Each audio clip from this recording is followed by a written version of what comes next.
करता है एक संकल्प मात्र से। इसको ज्यादा समय नहीं लगता है, एक संकल्प मात्र से ये सब कुछ कर सकता है। जहां चाहे, जैसा चाहे, जो भी चाहे, जितना भी चाहे, जब भी चाहे, तो ये सब कुछ करने में समर्थ है, कॉम्पिटेंट है। एक माई जगत बेआई, तीन चेले परवान, एक संसारी, एक भंडारी, एक लावे दीवान। अब देखो ध्यान से समझना है, एक ऐसी शक्ति है, आम शक्ति नहीं है, जिसकी अनेकों शक्तियां हैं। वो कौन सी शक्ति है? वो पराशक्ति है। कौन सी शक्ति है? पराशक्ति। उस पराशक्ति की फिर अनेकों शक्तियां हैं। वो जो पराशक्ति है और सब सिद्धियों से परासिद्धि है। जितनी भी रीतियां हैं, सिद्धियां हैं, उन सब से पार है और परे है। इसको हम क्या कहते हैं? परासिद्धि कहते हैं।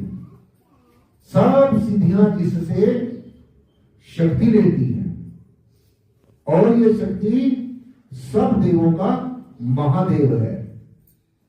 यानी कि जहां से, जिस सोर्स से, जिस उद्गम स्रोत से सारे देवी देव, जितने भी अनेकों दिव्य शक्तियां परमेश्वर की हैं, तो वो दिव्य शक्तियां भी कहीं ना कहीं से शक्ति लेती हैं, चेतना देती हैं। तो आज इसी बात को हम समझेंगे। गुरु जी हमें यह संदेश देते हैं, ये उपदेश देते हैं कि एक ऐसी पराशक्ति है, एक जगत बेआई, तीन चेले परवान।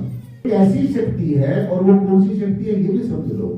वो यही शक्ति है जिसको हम ये निर्गुण, निराकार, सर्वाधार, विश्वाधार शक्ति कह रहे हैं। यही शक्तियों की महाशक्ति है। इससे, इस ब्रह्म से, इस विश्वाधार, सर्वाधार, विश्वाधार परम सत्ता से, परम चैतन्य सत्ता से तीन शक्तियां उत्पन्न होती हैं। अब हम इनको चाहे ब्रह्म है, विष्णु है, शिव है, तीन शिव कहें, या हम इनको रजोगुण, सतोगुण और तमोगुण कहें, या हम इनको ऐं, ह्रीं, क्लीं कहें, सरस्वती कहें, महालक्ष्मी कहें, महाकाली कहें, हम इनको तीन बाण कहें, त्रिवेणी कहें, इंगला, पिंगला, शुष्मन कहें। ये हमारे अपने सभी संतों को कहने का अलग अलग अंदाज रहा है, लेकिन इसका मतलब ये है सीधा सीधा कि जो परासत्ता है, ये जो परम चैतन्य सत्ता है, इससे जब ये इस सारे यूनिवर्स के अंदर, सारे ब्रह्मांड के अंदर ये अपना राज कायम करती है, अपनी सत्ता कायम करती है, तो ये जो परासत्ता है, ये जो पराविद्या है, ये सब विद्याओं से परे विद्या है। इस विद्या से परे कोई भी विद्या नहीं है। इस ब्रह्म ज्ञान को प्राप्त करके, इसको जानकर आप ऐसा महसूस करेंगे कि मैंने जैसे सब कुछ जान लिया है, क्योंकि ये बीज है, ये मूल है। तो इस पराशक्ति से, इस पराविद्या से, इस निर्गुण, निराकार, सर्वाधार, विश्वाधार ब्रह्म सत्ता से तीन शक्तियां उत्पन्न होती हैं। आप ऐसा समझिए कि यही सत्ता तीन रूपों में प्रकट होती है। ब्रह्म है, विष्णु है, शिव है। हम इनको ऐसा भी कह सकते हैं, हम इनको तमोगुण भी कह सकते हैं, अपने अपने समझने के लिए। कि एक ऐसी शक्ति है सीधा कि जो सर्जन करती है, सब चीजों को जनरेट करती है। इस यूनिवर्स के अंदर, ब्रह्मांड के अंदर भी स्थूल है, स्थावर है, जितने भी हैं प्राणधारी हैं, सबको जो सत्ता उत्पन्न करती है, एक ऐसी सत्ता है। दूसरी सत्ता यह है कि जैसे इस सत्ता को, इस यूनिवर्स को, सारे को उत्पन्न करके फिर प्रवेश करती है। तीसरी सत्ता है फिर जो तीनों के तीनों को संहार करती है। तो इस यूनिवर्स के अंदर, ब्रह्मांड के अंदर इन सब चीजों का पैदा होना, उनका पैदा होकर उनकी परवरिश करना, परवरिश के बाद में कुछ दिन क्रीड़ा करके फिर अंततः संहार हो जाना, ये this is the wheel of the life, ये अनावर्त जिसको कहते हैं। अनावर्ती ये चलता रहता है और ये चलता रहेगा जब तक परमेश्वर की इच्छा होगी, चलता रहेगा। और जब परमेश्वर की इच्छा होगी तो नहीं चलेगा। तो अब होता क्या है, जैसे एक हमारा पिता है, पिता के 3 पुत्र हैं। एक पुत्र को ड्यूटी दे दी, तुमने ये करना है, दूसरे को ड्यूटी दी, तुमने ये काम करना है, तीसरे को ड्यूटी दे दी, तुम्हें ये करना है। अब ये तीनों की 3 जो शक्तियां हैं, ये शक्तियां तीनों की 3, ये जनरेशन होना, परवरिश होना, संहार होना, ये अपना काम करती रहती है।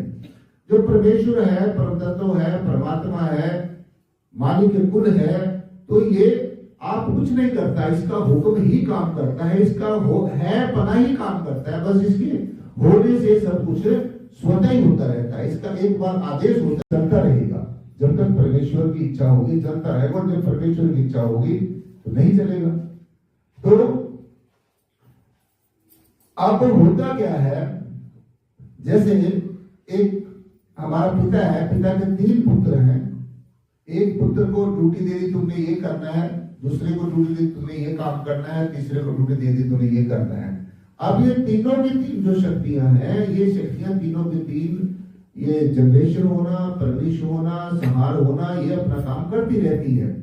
जो परमेश्वर है, परमतत्व है, परमात्मा है, मालिक कुल है, तो ये आप कुछ नहीं करता, इसका हुक्म ही काम करता है, इसका है पना ही काम करता है। बस इसके होने से सब कुछ स्वतः ही होता रहता है। इसका एक बार आदेश होता है, जैसे नहीं देगा। तो ये मन का और आत्मा का जो खेल है, ये अपनी मन मर्जी से नहीं सब समझ में आता है। जब सदगुरु मेहरबान होता है तभी ये समझ में आता है। इसलिए जो पैदा होने वाला है, इसमें ज्यादा भटकना नहीं है। ये जो सब कुछ कर रहा है, जो सत्ता है, ये भी आपके साथ साथ चल रही है। ये काल भी आपके साथ है, ये दयाल भी आपके साथ है। काल ने अपनी माया फैलाई हुई है और दयाल की अपनी एक अलग माया है। लेकिन जो दयाल के देश में आ जाता है, जो परमेश्वर के साम्राज्य में आने का पूरा उसके अंदर उत्कृष्ट भावनाएं हैं, वो जिज्ञासु है, आना चाहता है, परमेश्वर के साम्राज्य में प्रवेश करना कुछ ज्यादा मुश्किल नहीं है। परंतु परमेश्वर के साम्राज्य में प्रवेश करने के लिए जिज्ञासा को अपने अंदर जागृत करना ज्यादा मुश्किल है। प्यास जब आपको लग जाएगी तो ये प्रकृति है, अपने आप तुम्हारी व्यवस्था जरूर करेगी। परंतु आपको तीव्र प्यास लगनी चाहिए। और परमेश्वर जब आप पूरे समर्पित हो जाएंगे, पूरे के पूरे हाथ खड़े आपके हो जाएंगे, आपको ऐसी जगह भी मालिक लान के खड़ा कर देगा जहां पर आपका कोई भी सहारा देने वाला नहीं है। जो आगे पीछे घूमने वाले जो लोग हैं और जो कहते हैं कि हम तो आपके ऊपर सब कुछ सर्वस्व कुर्बान करने के लिए तैयार हैं, परंतु शासक जी, मेरा जीवन में खूब तजर्बा रहा है बचपन से। मैंने बहुत ऐसे ऐसे लोगों को देखा है जो जब समय आता है, जब उनकी इच्छाएं पूरी हो जाती हैं, जब उनके भौतिक इच्छाएं पूरी हो जाती हैं, तो फिर वो कोसों कोसों दूर तक आपको नजर नहीं आएंगे। इसलिए दिखने वाले की बजाय जो दृष्टा है, इसमें आपने अपने आप को एक रूप करना है, एकाकार करना है, दृश्य में नहीं फंसना है। दूसरा, जो मन है और आत्मा है, इसमें हमने क्या फर्क है इसमें? देखो, ये जो दृष्टिमान जगत है, ये सारे का सारा मन का दायरा है। ये मन का खेलने का मैदान है।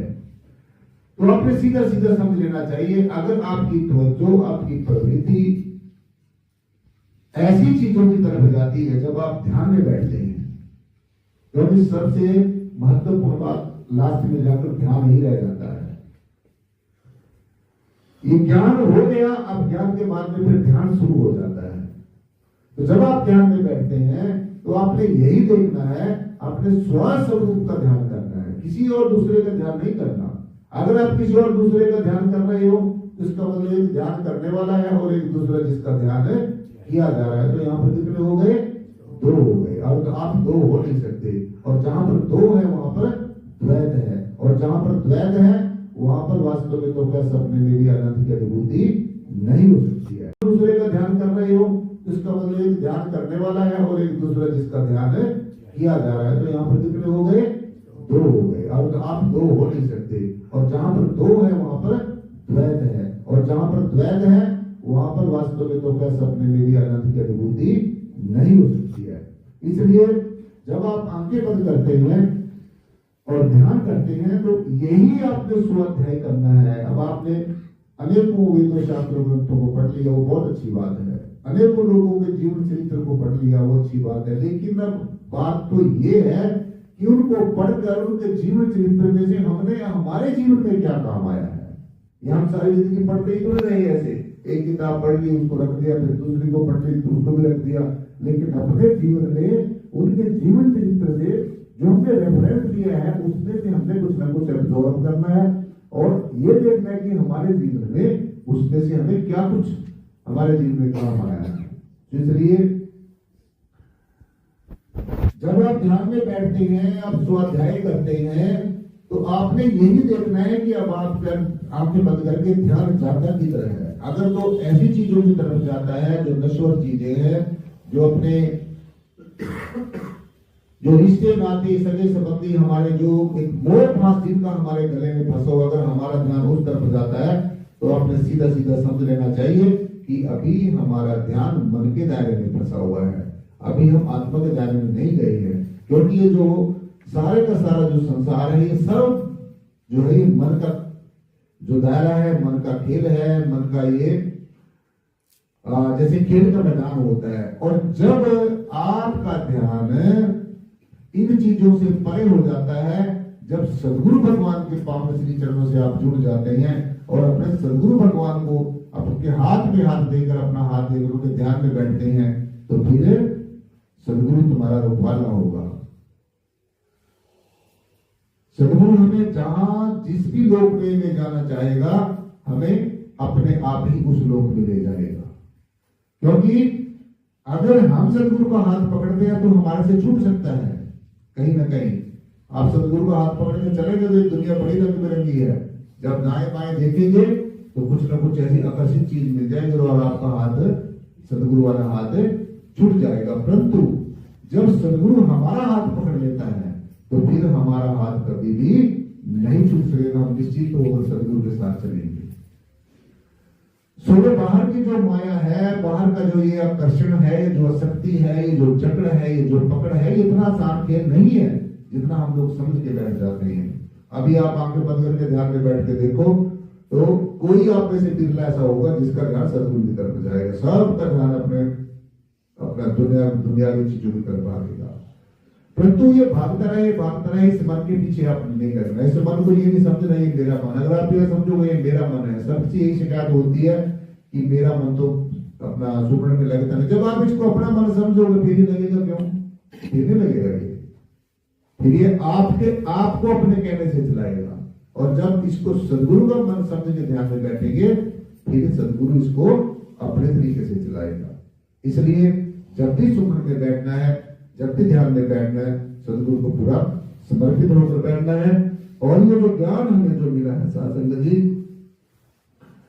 जैसे दुनिया की दवाइयां होती हैं, दुनिया की जड़ी बूटियां होती हैं, लेकिन ये जो जड़ी हमें सदगुरु भगवान ने दी है, ये जो अमोलक दान हमें सदगुरु भगवान ने दी है, ये संसार की किसी भी चौक में नहीं मिल सकती है। जब हम संसार की सब चीजों से ऊब जाते हैं, तरह तरह के धार्मिक नृत्य करके ऊब जाते हैं, तीर्थों के ऊपर घूम फिर के ऊब जाते हैं, तरह तरह के स्नान आदि करके ऊब जाते हैं, तरह तरह के व्रत उपवास और तरह तरह की पूजा पद्धतियों से ऊब जाते हैं, तो फिर हम सोचते हैं अब क्या किया जाए। तो फिर ऐसा हमारे प्रारब्ध हमें सदगुरु की शरण में खींच कर ले जाते हैं और फिर हमें एक ऐसी जड़ी मिल जाती है जो जिसको हम ज्ञान कहते हैं, जो ब्रह्म ज्ञान है।